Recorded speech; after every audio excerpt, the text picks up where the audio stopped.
The average cost of therapy per hour in America is over $100 in every state. And if you're a person that doesn't have that type of money and really needs therapy, wait, hold on. Yo, is this expensive? Per hour?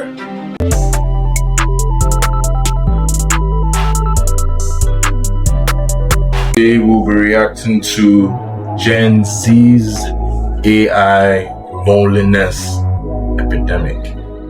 Video by Tommy NFG. Okay, let's see how the video goes.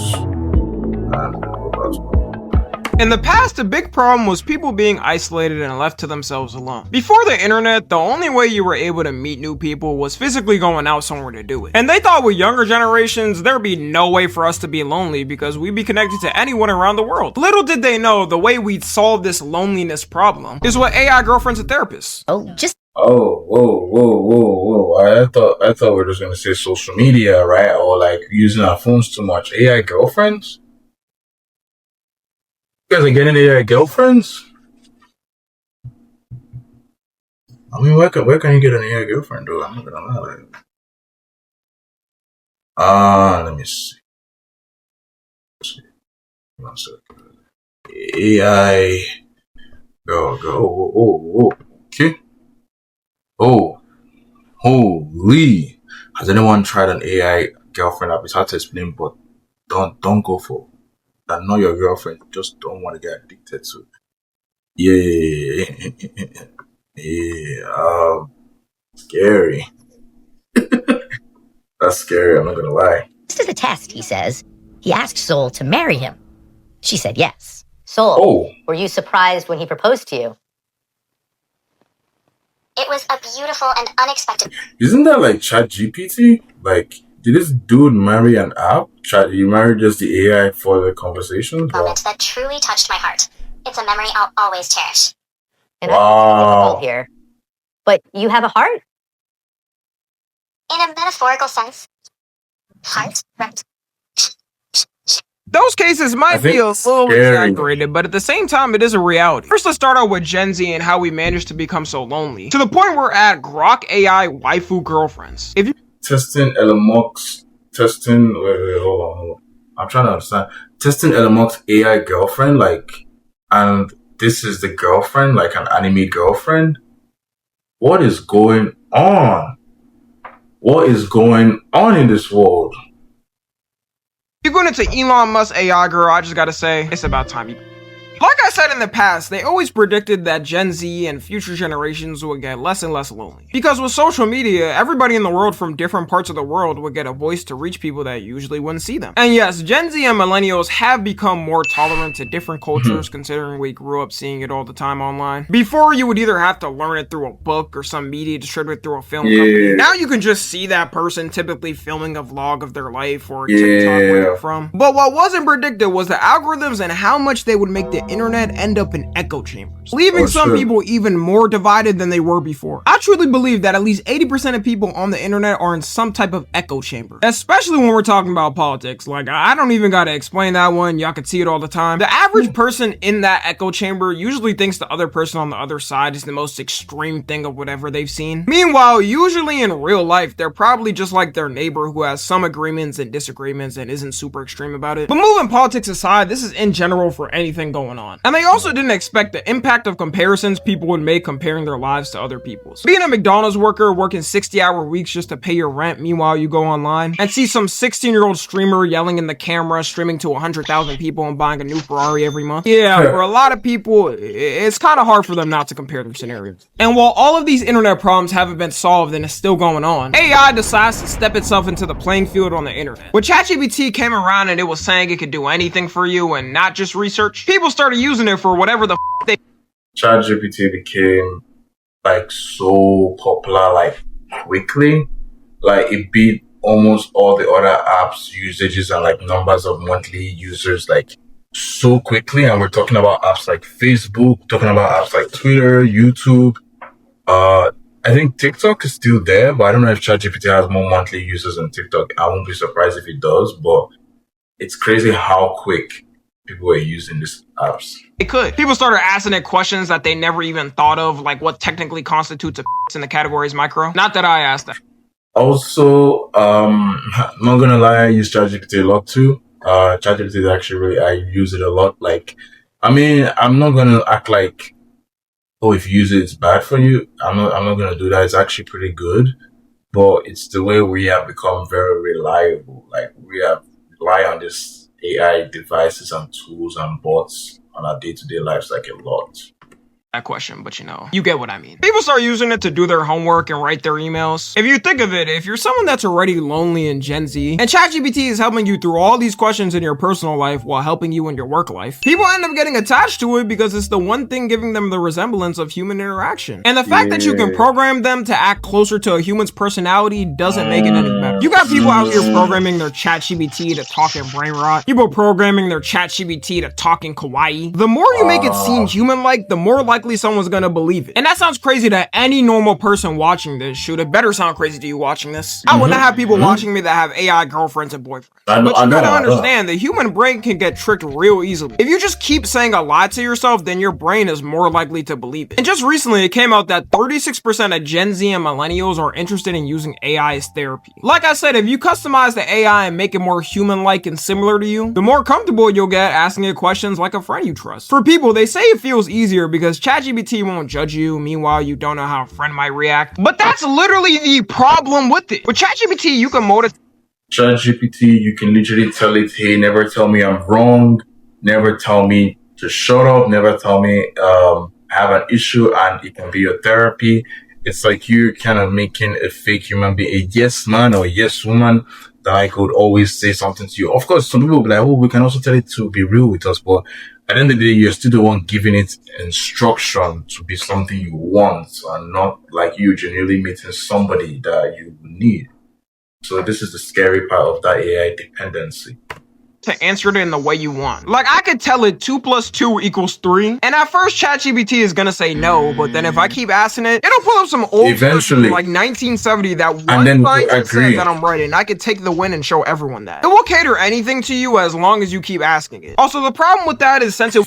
You ever had an argument with a friend and like you ask them, yo, check ChatGPT for the answer, and like let's say your argument was what's a more popular ice cream flavor, vanilla or chocolate? Your friend says chocolate, they check that ChatGPT says chocolate too. You check your ChatGPT, yours says vanilla. And it's like, I know maybe you haven't, this has actually happened to me before. I was having an argument about what sports is more, should I say what sports is more intense or like needs more energy to do it, and I was arguing with somebody between football and basketball. I personally think it's football, right? Soccer football, not the other one, soccer football. But my ChatGPT said my soccer football is correct. The other person's own said basketball, and I found that super, super weird because like they specifically chose our correct answers because they just told. We both also said, hey, explain the reason why you chose this. So it was kind of like weird that both of them have reasons for both answers, but I just found it weird that if mine said basketball, like cool, then I'm wrong. But he said soccer too. The other person's own didn't say soccer. The other person's own said basketball for the exact same question. Will cater to you, it wouldn't give you any fault like a real therapist. A real therapist is going to tell you what problems you may have caused without saying it in a harsh way, especially if you're asking ChatGPT about things dealing with your relationship. It's very rare in a relationship that problems are one-sided, and you can ask it things specifically to help your case. I know for a fact someone out there has used ChatGPT to win arguments in their relationship over their significant other. I also understand at the same time why they may be using ChatGPT as their therapy. Because if you live in the US, you know how much therapy can cost. There's the reason why most people cope with their problems by drinking or smoking or gooning because they can't afford it. The average cost of therapy per hour in America is over $100 in every state. And if you're a person that doesn't have that type of money and really needs therapy... Wait, hold on. Is this expensive? Per hour?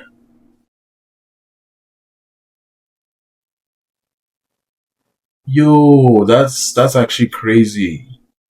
Lowest I'm seeing here is North Carolina, which is $149 per hour. Man, after all the money I spent, I still have trauma. That's crazy. That's crazy. That's also, man. America is over $100 in every state. And if you're a person that doesn't have that type of money and really needs therapy, you may go on ChatGPT and use it instead. And because ChatGPT is free. Now, does it fully replace the premium of traditional therapy? Obviously not. But I assume it's enough for these people to help them get some things out there holding in. Yeah. Not telling anybody around them about it. Even not talking about therapy, just the sheer amount of people who use ChatGPT as a friend is odd. Sam Altman, knowing this, made a statement recently informing people that anything you tell ChatGPT is not confidential. And technically, as of now, unless a law gets passed in the future preventing it, court can subpoena someone's ChatGPT logs and they legally have. Hey man, somebody could actually get your ChatGPT chats and use it against you in court. Because now that's actually like them just warning you that, the information and things you tell this bot is not completely like private. So yeah, some of you, I know some people are doing some weird things with our ChatGPTs, but it's like, you should be careful. Like making sure like the chats you're doing with the bots is like actually not inappropriate stuff or personal stuff. To give that information and reveal anything they've ever typed in ChatGPT. Version of that question. People talk about the most personal in their lives to ChatGPT. It's, people use it, young people especially. Like he has. You can tell that the CEO of OpenAI has seen things. He's like, no, you guys don't understand. You guys don't. The things I've read, things I've seen in the chats, you guys are messed up. Probably like thinking like that right now, but he has to act like a CEO. Use it as a therapist, a life coach, having these relationship problems. What should I do? And right now, if you talk to a therapist or a lawyer or a doctor about those problems, there's like legal privilege for it. There's doctor-patient confidentiality, there's legal confidentiality, whatever. That's true.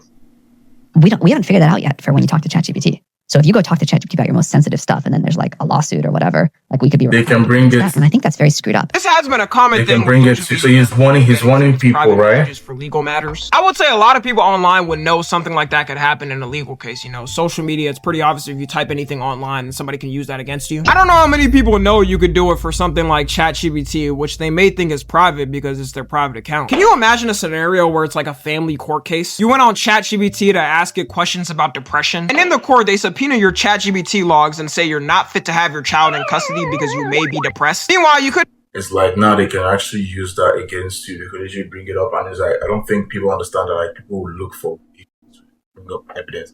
Didn't you ask ChatGPT that you're desperate, that you're depressed, that you're sad? Your son is depressed. That's his chat. That's what he says, right? Like it's kind of crazy when you think about this.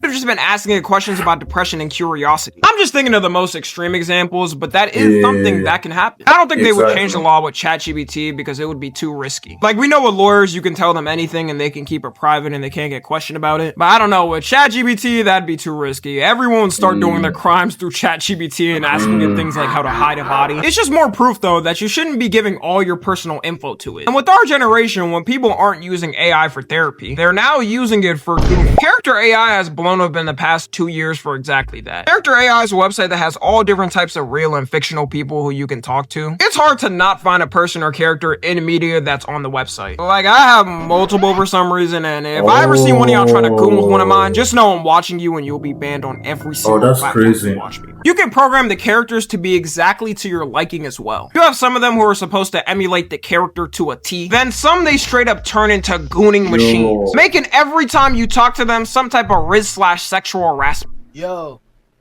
Duke looks down at you with a stern face. Don't be giving me that yo she woman. Yo she woman is crazy.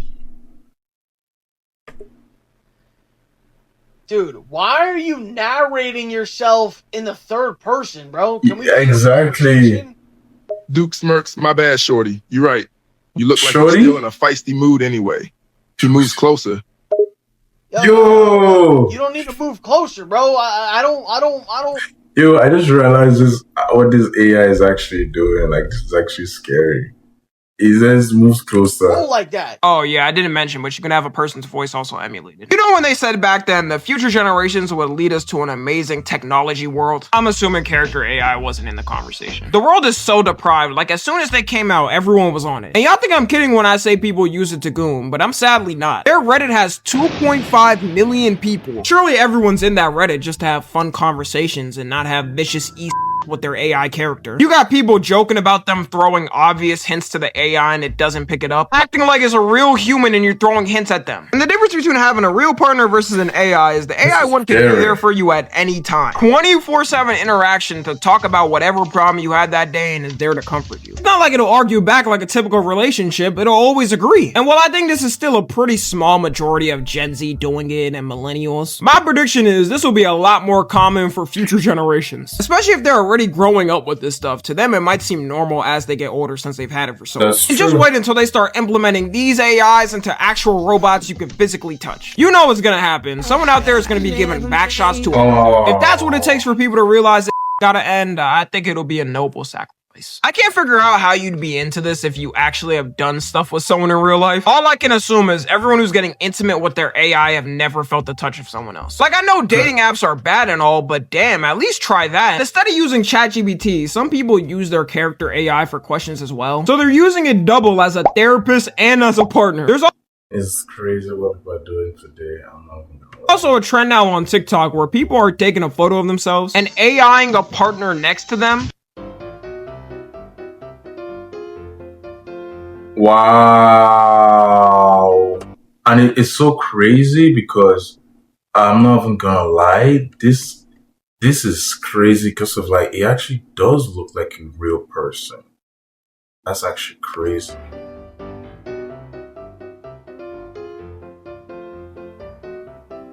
Am I tripping or they both got the same girl? I feel like we're slowly getting to the point where it's becoming normalized. Even with little trends like this, it can contribute to it becoming normal. Elon also adding a waifu to his AI. And after that, by the way, Twitter shot up to #1 in Japan. Wow. Anyways, that's the video. Thoughts on this. Make sure to follow me on the Twitch and second channel. I'm streaming all summer. Follow me on Twitter and oh shit, I guess that's the end of the video. Oh, that was a crazy video. And yeah, shit, I hope you guys like, comment, tell me what to react to next, and I'll see you guys.